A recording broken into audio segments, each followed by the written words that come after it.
All right. Welcome back to This Week Inside the New York Knicks, episode 4. Yes, and we had an action-packed week. We'll be covering up from the period from September the 23rd to the 29th, 2023. So if you're watching this podcast and you want to catch up and you want to get an accurate idea as to what's going on with 365 Knicks, we cover the Knicks 1 week at a time, and we'll give you all the news. And all these episodes, show notes will be posted on the website. So welcome. And, we got a couple of hot topics. We're going to talk about the Damian Lillard trade to the Bucks, Jrue Holiday going over to the Suns with Ayton, and how now Jrue Holiday, a lot of rumors with him and where he's going to go. And we're also going to talk about Mitch Robinson. He's our feature story. We're going to get into asking if he's available, and the Knicks allegedly letting teams know exactly what they want from Mitch. So that's what we're going to be talking about on today's podcast. Now, another thing too, I am still looking for calls. Now, I did get some email requests. Haven't really found anyone that I'm comfortable with, but if you're interested and you're a Knicks fan and you also are a content creator, definitely send me an email at info@theobjectiveknicksfan.com so we can talk and we can see exactly what it is you like to do. So if we're going to jump into research mode, let's get into it early. We're going to start off with Magic Johnson talking about the Knicks is the only team he wouldn't consider owning. And this is from the New York Post. He was at the YMCA in New York, and he told the Associated Press that the Knicks were the only team I would actually probably think about owning or being part of an ownership group. Let's see. He also says, I think because the way fans love basketball, you might have to think about that one, because I love coming to New York and going to the Garden and watching the Knicks play, he said. I love being with the fans who are so passionate about their team, and the Knicks fans are, and they're smart. They're smart basketball fans, so that one I would have to think about. I think that other than that, I probably would never want to be a part of another franchise. So, and then they got the Dolan quote. We talked about Dolan on episode 3. If you missed that on the whole James Dolan saga, definitely go check that out. I'm not going to go back on that. Someone asked him, could you buy my Knicks? Oh, Adam Sheen asked, could you buy my Knicks? Can you please save my Knicks? Magic, let's go. Then he laughs. Well, I would say this, Adam. I'm a Laker man through and through. I love Los Angeles Lakers. And if there's an opportunity first, I would definitely go to the Lakers because that's who I am. I've been part of that family for over 40 years. But if I ever decide to do something that's not with the Lakers, I would probably only do something with the Knicks, because I love the fan base. I love the Garden and what the Knicks organization stands for.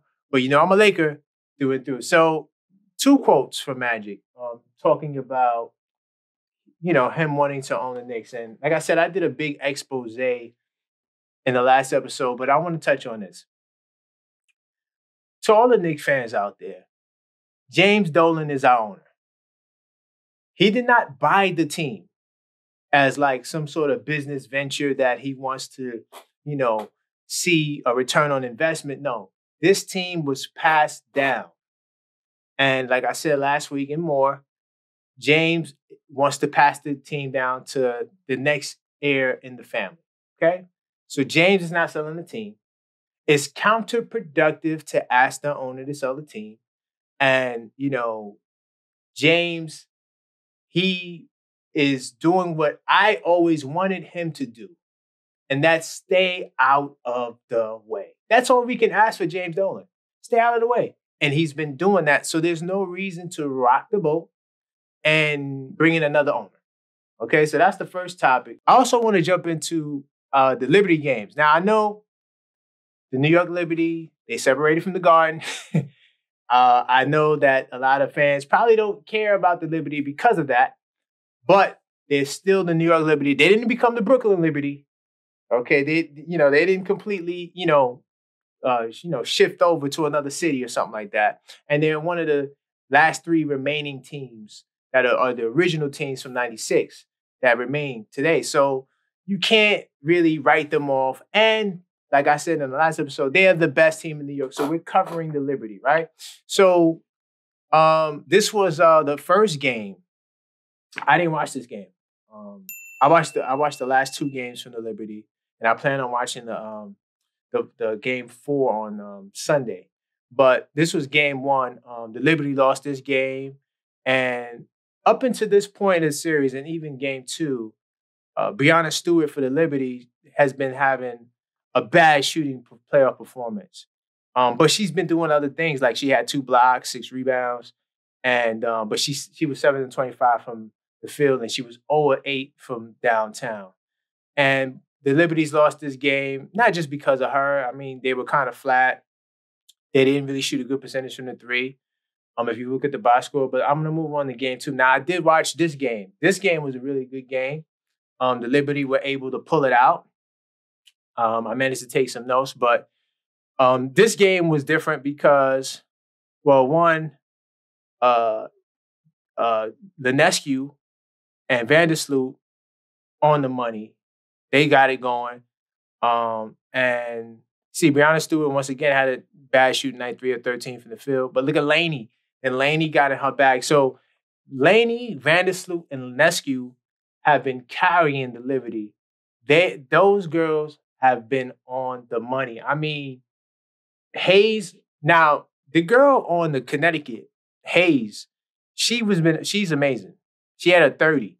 And there was a pivotal moment in this game where she said she can't hold me, and she was referring to Vandersloot. She was saying, I'm sorry, she was referring to Lenescu. She was saying that this girl can't hold me because she was cooking. She had 30 points on 12 and 19 shooting, 5 of 8 from the field. Alyssa Thomas, who was the runner-up to MVP, she had a bad shooting game, just like Breonna Stewart, but both of them had a bad shooting game. As you can see here, 2 of 13 from the field, 8 rebounds. But part of the reason why Breonna Stewart had a hard time was because Alyssa Thomas was on her, and spent a lot of time guarding her. And Breonna Stewart, same thing, was on Alyssa Thomas too. They spent a lot of time guarding each other. Unlike the rivalries in the NBA where you might have LeBron and KD, but LeBron and KD don't guard each other. Like in the WNBA, these girls going head to head, man. And like I said before, the Liberty, they're New York's best team. We're gonna go on to game 3, which the Liberty did win this game. Now, this game was an important game for the Liberty because if they didn't win this game, they'll be down 2-1. And then I'm thinking, like, what's the difference between them and the Knicks? Because if we refer back to episode 2, I think, when we talked about how Sabrina Lenescu came and she said that, the Liberty, we're the best team in New York. She was just mad confident. She was, she was saying how, they're better than the Knicks and Nets. And the statement is true, but they had to win this game in order to, because this game, I feel like, not that it means the series is necessarily over, because a 2-1 deficit is not something that you can't overcome. But at the same time, this game was important because if they lost this game, they would have been in the same scenario the Knicks was in the second round. So this game was a coming out party for Breonna Stewart because before this, she was shooting a terrible percentage. Like she was 0-11 from downtown in the entire playoffs before this game. So if you see in this game, she managed to hit a 3, but she also shot 11-19 from the field, right? And she had 11 boards, 2 blocks, and 2 assists. She was amazing. Her defense was amazing.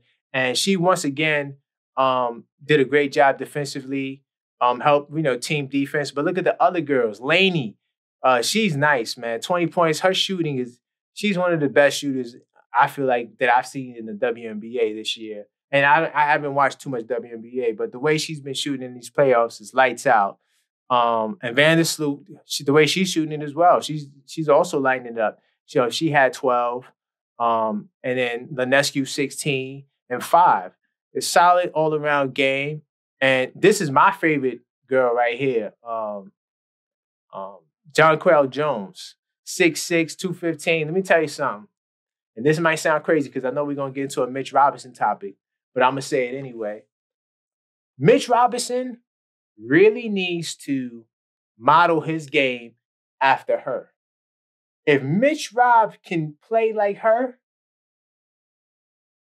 he will definitely take his game to another level. Because yes, they run pick and roll with her, but they also feature her in the post as well.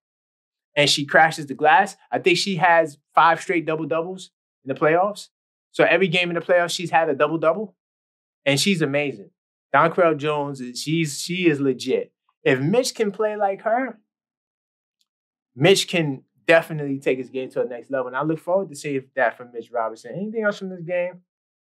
Um, I felt like the Liberty, their defense was tighter this game.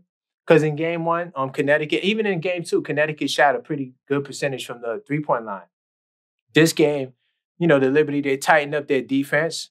And, they held, the Sun to 30% from the downtown. But a lot of those threes they made came in the second half. In the first half, I believe they were like 3 for 11 or 2 for 11 from deep downtown.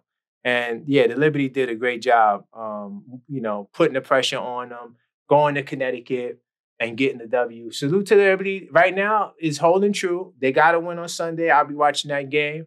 And like I said, we'll cover, the finals if they make the finals. I know a lot of you Knicks fans is like, why are you talking about the Liberties? But we got to show, New York solidarity. I mean, the only team in New York I don't rock with is well, technically there's two teams.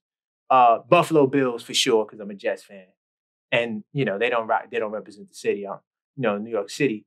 And I don't rock with the Brooklyn Nets, of course. We know that from watching episode 3. If you missed episode 3, go check it out. Definitely. So, on this podcast, I try to give you all the news from the week in 50 minutes so you can stay up to date. So if you ever miss a game, all you have to do is watch this podcast, and we're moving pretty good right now. We jump into Evan Fournier. Evan Fournier says the Knicks are holding him hostage amid trade rumors. You know what's funny about Evan Fournier to me? It's not the wrong time to complain, but he should have put the pressure on the front office. Listen, if he would have told the Knicks last season, look, I want to play, please trade me to a place where I want to play. And that's what this is all about, right? He's saying they're holding him hostage, right? So according to Zach Brazilia of the New York Post, Fournier said, and I think I got that article. Let's go to the Post. I got that article. Right, let's go to the main source, right? So veteran guard went from expecting a change of address to merely hoping for one. And even suggesting it was like being held hostage. Now, a lot can change. This, like I said, this episode is from September the 23rd to the 29th. So right now, Jrue Holiday hasn't been traded yet. Maybe we can package him in a Jrue Holiday deal. We'll get to Jrue Holiday in a second. And we're also going to get to Mitch in a second. But definitely, we're going to be unpacking all the things that happened this week in the New York Knicks. Now, right, so he went from expecting a change address to hoping for one, even suggesting that he felt like he was being held hostage, right? I'm still in New York at the moment. This is Fournier's exact quotes. I want to leave, but beyond leaving, I want to have an opportunity to get some playing time back. That's all. That's mostly it. Because in New York, I feel extremely good. I love living there. I love the franchises. I love playing in Madison Square Garden. I love the guys on the team. So I just want to play. That's all.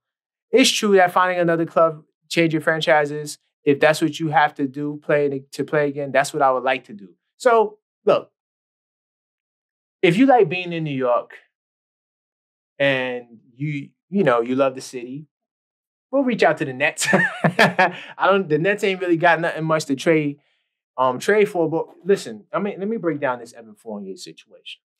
Evan Fournier is not being traded because they want to use his contract as part of a big deal for a star. Like I said, now, Jrue Holiday, I don't think is a star, but he is an all-star. And he has a pretty sizable contract that Evan Fournier, if utilized his salary, could match salaries in a big trade. And maybe you throw in a quickly. I don't know. I'm not saying I want to trade quickly. But maybe you do that. But the Knicks are not just going to trade Fournier because he wants to play. The Knicks are going to hold out and wait until they find a deal that matches what they desire, right? And he's not going to be in the rotation at all. The Knicks have too many guards, too many guys that plays his position. You got Deuce McBride is ahead of him in the rotation. He had 3 good Fournier, he had 3 good FIBA games, but yeah, I mean, look, the Knicks have yet to move him, mostly because his expiring $18.9 million contract is a valuable trade chip. Yeah, I just said that, right? It's very simple. Now, it doesn't mean that he won't be traded, but I just think that the franchise knows you don't want to be there. Going to the media, to me, is like the worst thing you can do. Because one, the Knicks, they have a strict media policy.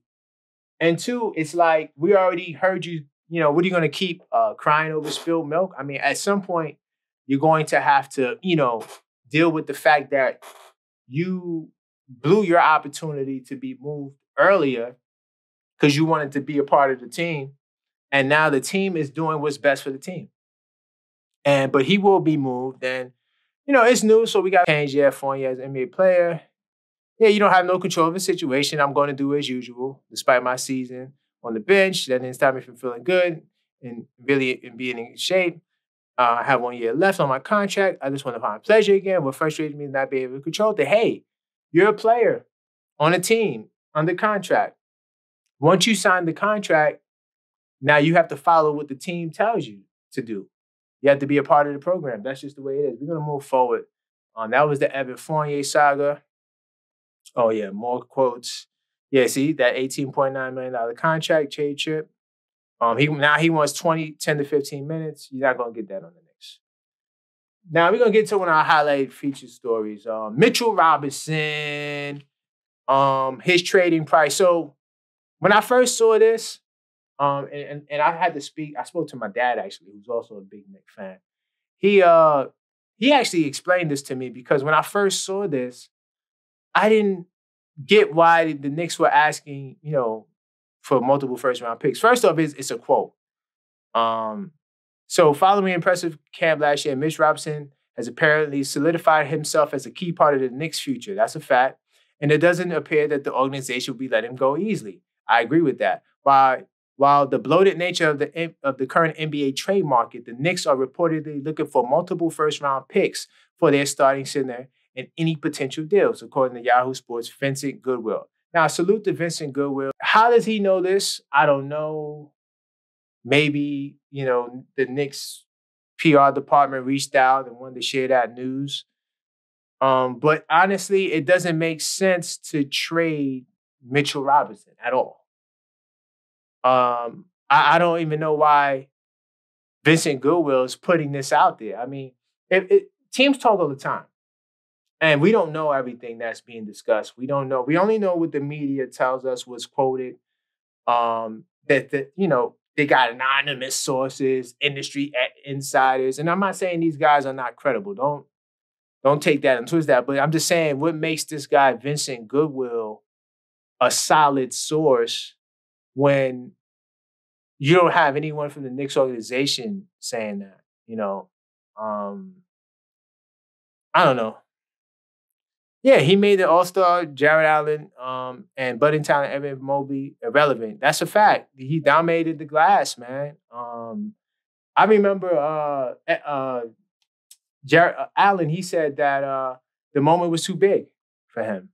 And that's because he was, part of that had to do with Mitchell Robinson. Mitchell Robinson was a force on the inside. And more Mitchell Robinson news, right? And this is another...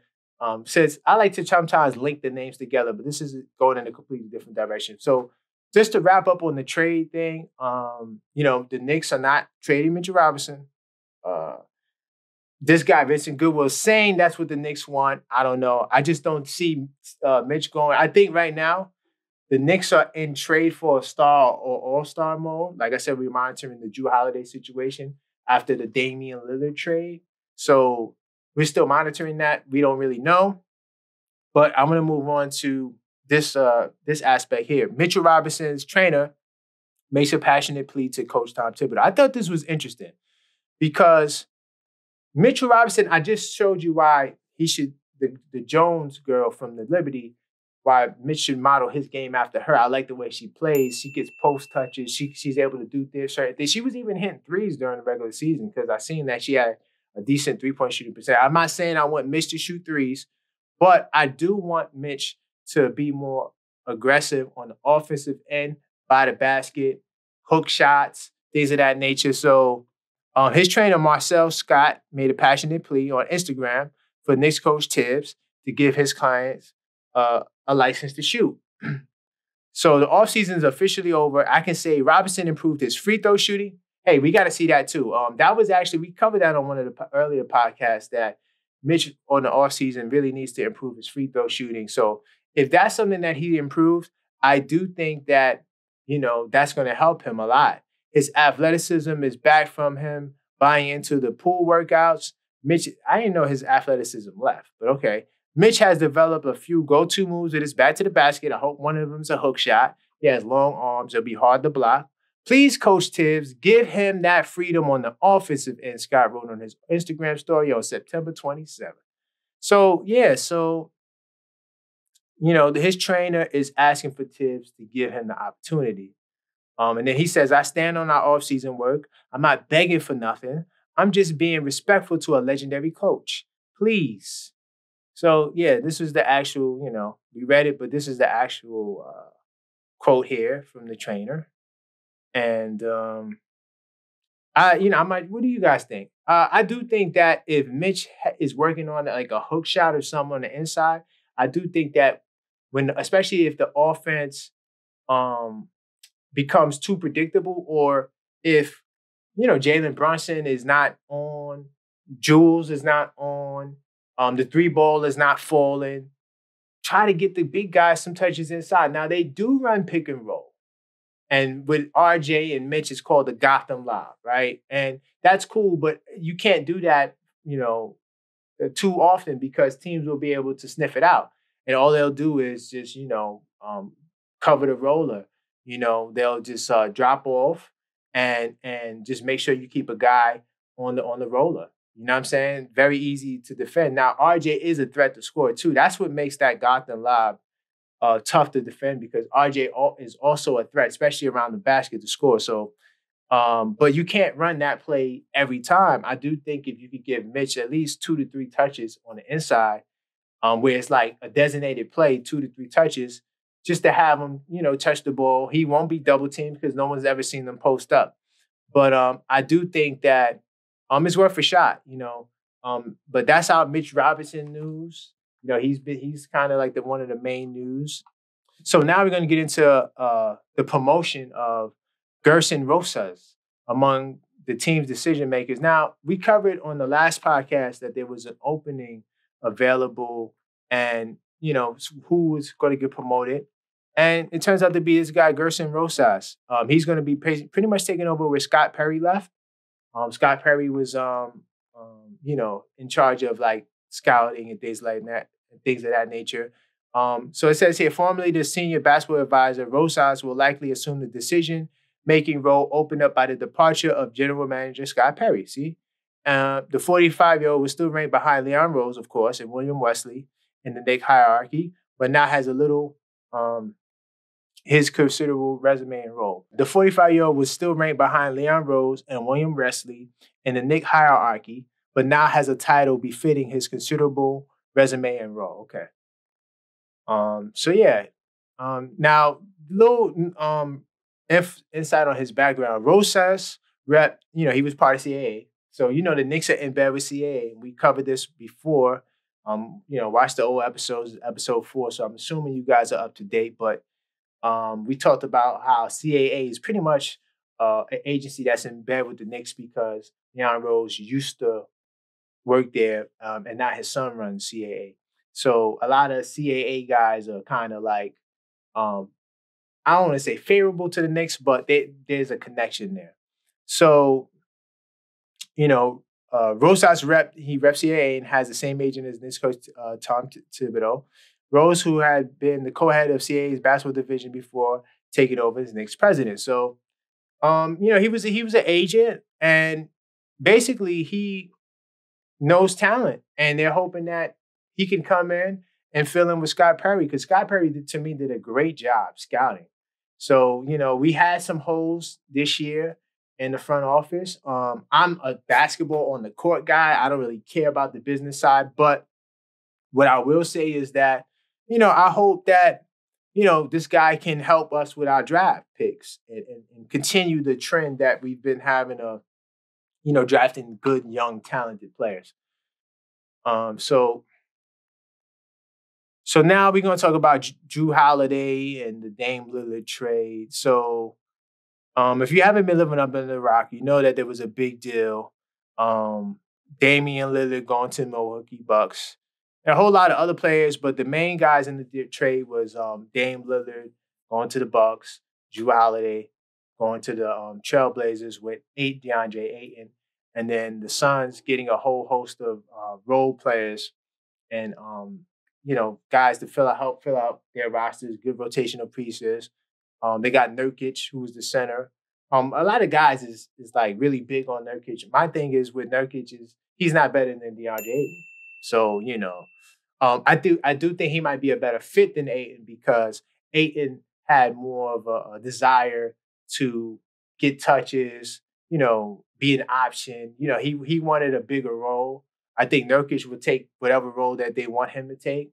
But he's a solid guy. He could get a double-double, but he's not better than Ayton. So, I mean, yeah, the deal was good because they were able to get a couple of more key rotators, rotational players. But, I don't know. So, the question is, will the Knicks do this trade? Now, the Knicks are certainly better right now than they were on the day their season ended in May 12th. Okay, the Post is giving us props. They think that the Dante DiVincenzo edition makes us better. And then a full year with Brunson. I think Hart, I'll add Hart to the fold. Now, the East will be something of a mystery for a few months as the usual suspects. I'm taking the Sixers out of there, man. And the Heat. I think that the Knicks is the third best team in the East. The Sixers, they're still in the quagmire. They don't know what they're going to do with Harden and Embiid saga, right? Now, the Harden trade can lead to another good player, a Damian Lillard caliber player going to the Sixers, possibly. I don't know. I mean, I don't know any other disgruntled stars, but you never know with the NBA cheat codes. Now, the Knicks and Cavs will start with the end of last season on the periphery of that group, and the Knicks will sure get a taste of where they stand in the first 10 games. Half come against Boston, Cleveland, Milwaukee, yeah, because we got Milwaukee in that tournament, which is going to be crazy. I can't wait to see that. Now, let's see what else they want to know. If you're the Knicks, do you do the deal? Okay, so what would the deal look like? Here's one that works fiscally. Holiday to the Garden with the Knicks, shipping out Quentin Grimes, Evan Fournier, Hartstein, Daquan Jeffries, and Isaiah Roby. Plus, you expect 2 of their top draft picks. First off, that's a lot. That's a lot to give up for just Jrue Holiday. I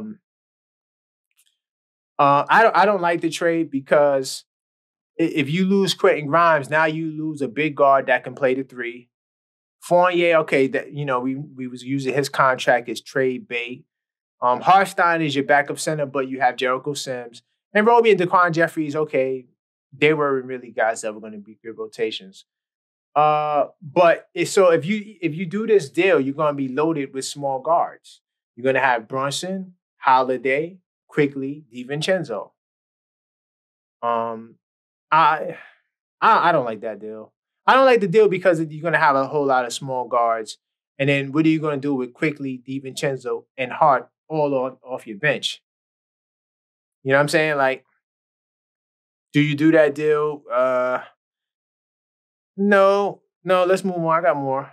Jrue Holiday, trade room in the Knicks, Pacers linked. So now the Pacers is in on it. I don't think the Pacers are going to get Holiday because they already got Halliburton. Now I do know they want to trade Buddy Hield. I do know that. So, but do Portland need another guard? Possibly. I mean, I'm not Boston. I meant the Trailblazers. Possibly. I don't know. So yeah, these are some of the teams. So it's not just going to be the Knicks, the Celtics, Philadelphia, Chicago, Miami. So, and I think those teams will probably be more willing to give up, a lot of the younger assets on their team for Holiday. So, honestly, at first I was like, yeah. And by the way, this is rumors, right? So I think that the Knicks, we don't need to do this deal. Because you're going to have to trade up too many of your young talent to get him. you know, I he's 33 years old, slated to make $36 million with a $39 million player option. Then you're going to have him, Brunson, RJ, which looks nice on paper. Randall, Mitch. Like I said, you're going to have too many guards off the bench, and you just gave Hart $80 million, DiVincenzo $40 million. That's a lot of money to guards. I don't think the Knicks pull the trigger. And if I'm the Knicks, I wouldn't pull the trigger. That's just me. Let's see what else we got here. We just go to the Clippers. Yeah, it's a lot of rumors. I don't think we should go after Jrue Holiday. And I know a lot of people wanted Jrue Holiday. I'm actually going to go over a poll in our Word on the Street segment. So, all right, so this is a poll, right, and that I conducted. This is going to be our Word of the Street segment. I'll give you how Knicks fans are feeling and during this week time. And I ask pertinent questions. So that's why you should subscribe to the channel, definitely, so you can get to see all of these polls that I do. Very interesting. And I like to see how the fans feeling. So according to the reports, the Blazers made Jrue Holiday available for trade. The Knicks are listed as one of the teams. Which trade package would you send Portland in exchange for Jrue? So we got 313 votes of Knicks fans. I don't want him.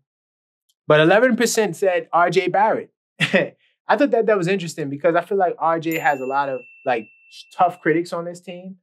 And for 11% of these 312 people or 313 people to want to include him in a deal, that's lower than I thought.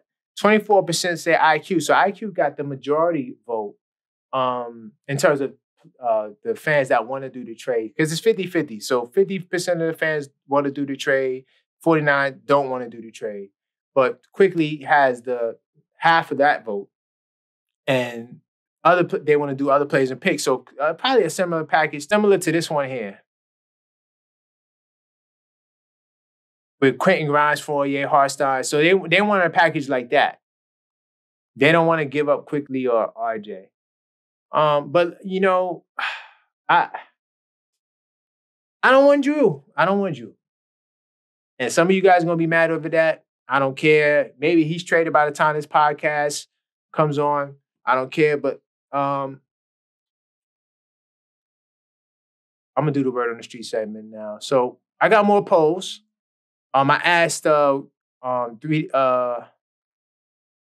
during this week time because the dates is going to show because I record after the podcast week. So, but this was during the week. So will the Knicks young phenom RJ Barrett become an all-star within the next 2 seasons? Wow, a lot of Knicks fans are optimistic. So we got 393 votes, about 400 votes. 59% of the people say yes. They think RJ could become an all-star within the next 2 seasons. A quarter say no. Now, this quarter I thought would have represented more up here, but they just didn't. They said, no, he don't think he's an all-star. And then the 16% say, I don't know. I don't know is my favorite. That's why I add that to those polls, because I don't know. Sometimes you don't know. Sometimes you iffy. Sometimes it's not as simple yes or no. So you just give them the I don't know option. So, okay, that's promoting episode 3. By the way, this is episode 3. Well, Dolan, will he sell the Knicks? Definitely, if you didn't get a chance to watch that episode, go check that out. And then will the Knicks guard Jalen Brunson be an all-star this year? 91% of the 413 votes said yes. 3% said no. 6% said, I don't know. Now, this post definitely was before the Dame trade. I don't know if the Dame trade changes anything. And I think this other poll is old, but we'll cover it anyway. Does Julius Randle's decision move on CAA mean that he won out? Yeah, we talked about this last time. Notice how it stayed 41-41. So fans are kind of split on that. And so we're going to move forward. That's Word on the Street. I don't have nothing else. When the season starts, I'll have more Word on the Streets because I like to see how the fans feel with polls and comments and quotes. Matter of fact, I do got some comments here. Let me see. Any interesting ones? And notice how I say I respond to all of my comments. But yeah, look at this. I agree with this guy here. Sin. 3326. We have enough guards already, and Holiday ain't the best at stretching the floor. I'll pass. What's the point of getting the bowl before the gift? You know, Randall for Holiday done. They want to give up Randall for Holiday. Why would I do that? No. Then who's going to play the 4? So we're going to move on. Josh Hart. So this was after the trade. Josh Hart, Christmas at my house at Dame Lillard. Now, listen, Josh Hart, you need to be careful, man, because you might get caught up for tampering, man. What's going on? Now, to those that are a little lost as to why Josh Hart would say this about Dame, he played with Dame in Portland. They were teammates. So, you know, he had that quote. And then I think I have another quote here. I don't got it on the screen. Oh, and then Damian Lillard responded, "I love Hart." And so, yeah, that was some cute stuff between them two. But yeah, Josh, you need to chill with the whole, come on, bro. You got to stop it. And we did word on the street. So we're going to move forward. So Coach Thibs did a Q&A talking about the Knicks offseason and future days of their talent.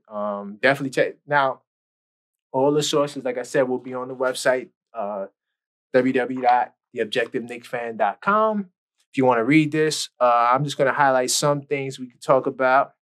So how are you feeling about the Knicks offseason? Coach Thibs says continuity is important, and we're going to year 4. He's only been with the team 4 years. He has a winning record. They made the playoffs 2 years out of the 3. And they're a young team, and they're going to get better. They're going to continue growing, and they're going to continue doing their thing. That's the best thing about our team. You can continue to get better. Yep.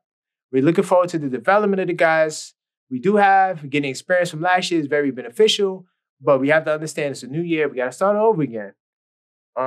Adding DiVincenzo is great for us. He's a great team guy, and he'll fit in seamlessly. Yeah, he's a Coach Thibs guy, two-way player. He can knock down the 3-ball. Coach Thibs loves guards, especially guards that are two-way players. Building on last season, what do you think it would mean for guys such as RJ, Grimes, and Quickly? Trial and error is a big part of learning. So the more experience you get in big games, the better for you. I've seen the growth from 2 years ago. You take the experience, move forward, and now you go into the offseason. You're preparing them for what you're preparing them, and that's a great motivator. Yeah, I agree. And then I was going to get into Team USA because I was going to say the Team USA, you know, we covered on one of the early episodes how there's a guy who came up with this analytic that shows that players do better on points per possession. Some statistic he came up with, and all the players that go to FIBA come into the NBA and improve like by 2 points in that regard. So, you know, hopefully that translates to our Knicks guys. And they even asked Coach Thibs about it. Let's see what he says. And then that'll be all for this article. Brunson, Hart. Meanwhile, added experience paid for Team USA this summer. How could it translate to the Knicks? You could even throw RJ in there. I think it's great for the young guys. When you look at the history of the Olympics, the World Cup, and Team USA, Derrick Rose came back. He won the MVP. That's true. That was in Chicago. Coach Thibs was his coach in Chicago. He was the MVP, 22 years old. That's a fact. The benefits far outweigh the negatives. There might be. No one's getting taxed to the point where he's playing 40 minutes. That's true. I mean, I think the leading minute per game player was Anthony Evans. So, yeah, every player on your team is a great player. So you're practicing against the best. Yeah, there's great basketball. So these are some of the things he talked about. I'm going to move forward. I don't want to read the whole article. But Tom Thibodeau, this is the Tom Thibodeau session. He says Julius Randle is fresh and he'll be ready to go. Steady progress. He had a very good offseason. He'll be fresh and ready to go. Yeah, salute to Coach Thibs.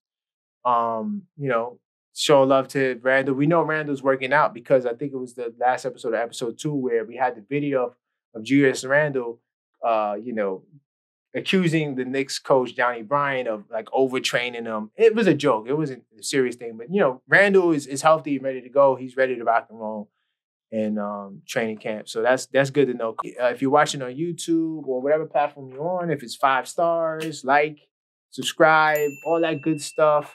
You can check out The Objective Knicks Fan everywhere. It's spelled that way everywhere except on Twitter. Twitter, I'm getting ready to do something different. But on every other platform, Threads, everything, it's at The Objective Knicks Fan. And this podcast definitely, all the notes will be on the website. I'm still working on the website, but it will be there. So to all you podcast people that want to go back in time, you can. So this is to all my people that like to complain about the Knicks. This is one of my favorite points with the Knicks. They are definitely in a great position to land a star player. And so New York's return to respectability hasn't been linear or smooth. That's a fact. The whole 2020s, with the exception of Melo, and now, I should say the entire 2000s, like from 2003 on, with the exception of the Melo era and 2020, yeah, the Knicks was definitely, it wasn't a smooth ride. But our patience is paying off. The next superstars on the move. They'll be surprised if they target the Knicks. Right? So I think this was before the Lillard trade. Let's see what it's saying. Right? But coming off their most charming campaign last decade, heading into a critical, this season is critical, 2023-2024 season, with some important cards stacked in their favor. They finally appear to just be that. Yeah, we were haunted and by bad decision making. That's a fact. Some hot takes. Let's get into some hot takes. So, title hopes. This might have came out after the Dame Lillard trade. I can't remember the day, but it was whatever day it happened. It was crazy. it was insane. But no, this might have been after. But the New York Knicks almost ranked among the NBA's most fascinating teams to watch. Sure, sometimes the attention falls on the morbid curiosity, wanting to see exactly when and why the car crashes, but every now and then the Bakers carry legitimate hopes of championship contention. This might be one of those times. Milwaukee, I don't know, they might have crushed that. New York righted the ship last season, rebounded from a colossally disappointing 2022 season and rounding off 47 wins and a playoff series victory. Yes, that was major. So they got here Jalen Brunson that has all NBA talent. I think if he's an all-star, he has a chance of making all NBA. Because a lot of all NBA guys are not going to play 65 games. And Jalen Brunson played, I believe, 66 or 67. So if he just does what he did last year, he'll have the game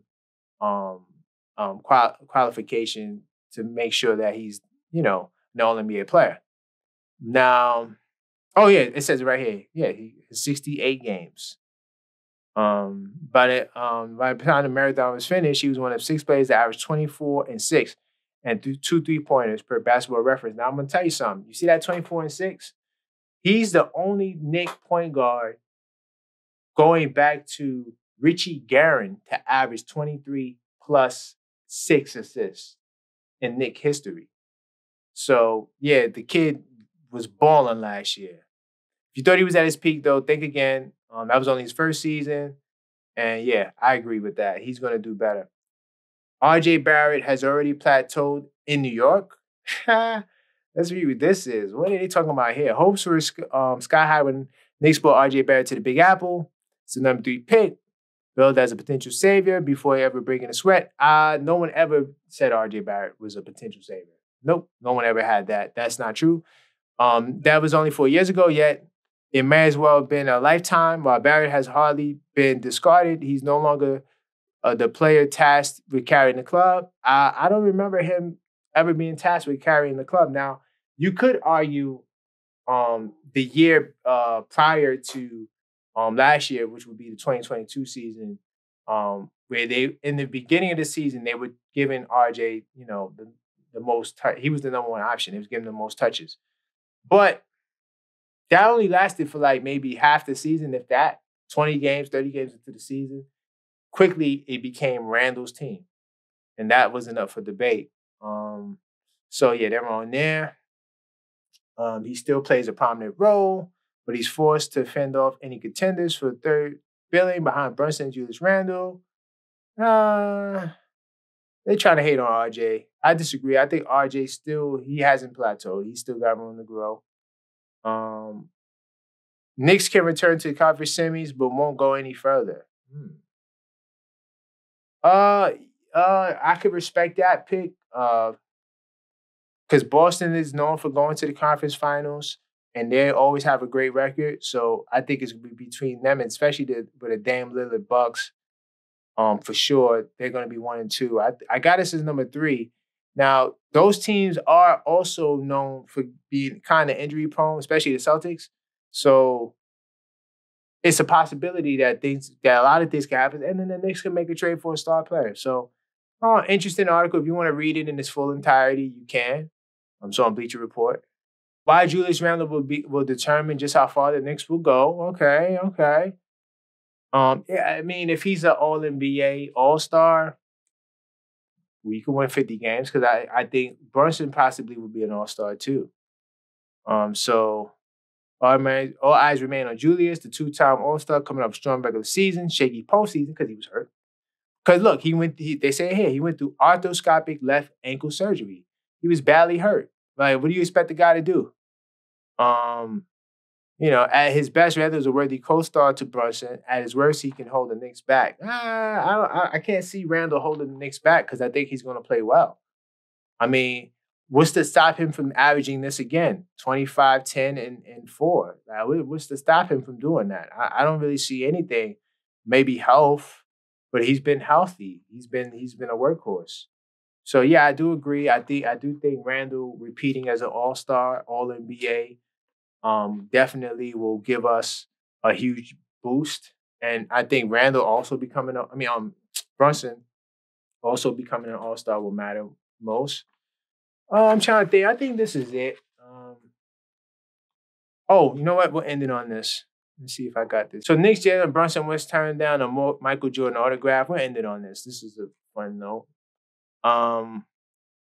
So Jalen Brunson been watching NBA before becoming a star because his dad played in the NBA, who is also his coach, Rick Brunson, right? So let's see. Michael Jordan offered to sign Jalen Brunson's Wizard jersey back in the twilight of his career. The then 5-year-old refused to let it happen. And he unveiled the reason. So Jalen Brunson doesn't know who Michael Jordan is and said, "No, you ruined the jersey."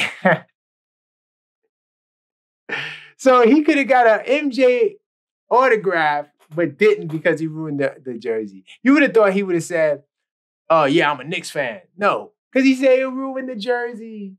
But that's all, man.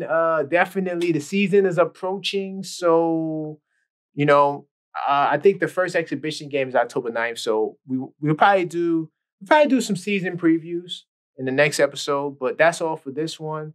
Definitely, I hope you enjoyed the podcast. If you definitely want to support us, we take donations. We got a Cash App, The Objective Fan. You can send a Cash App there. We also got a merchandise store, shop.theobjectiveknicksfan.com. All these links are in the comment section below, or the description below, so you can actually get the insight. If you want us to help support, we do appreciate it. Once again, if you made it to this part of the episode, this is the end. Thank you for watching. And also, if you want to co-host the podcast and you're a content creator and you're a Knicks fan, definitely get at me. I could use a co-host. It's kind of hard talking for 50 minutes straight, but we're gonna get it done. That's all for this podcast. Until next time, let's go Knicks. Check out the brand new, hottest Knicks fan store on the net. Shop.theobjectiveknicksfan.com. And we got the brand new I Bleed orange and blue t-shirts. We got them in white. We got them in black. Shop now on the website to get yours t-shirt now. We have them in all sizes. We have them from small to 3X. We also got the hate disseminated by naysayers and how mad it inspires players to push forward. Rep your team this offseason with style and pride. And you can get your shirts now. We will be launching a 10% discount. So get yours now, exclusively on shop.theobjectiveknicksfan.com.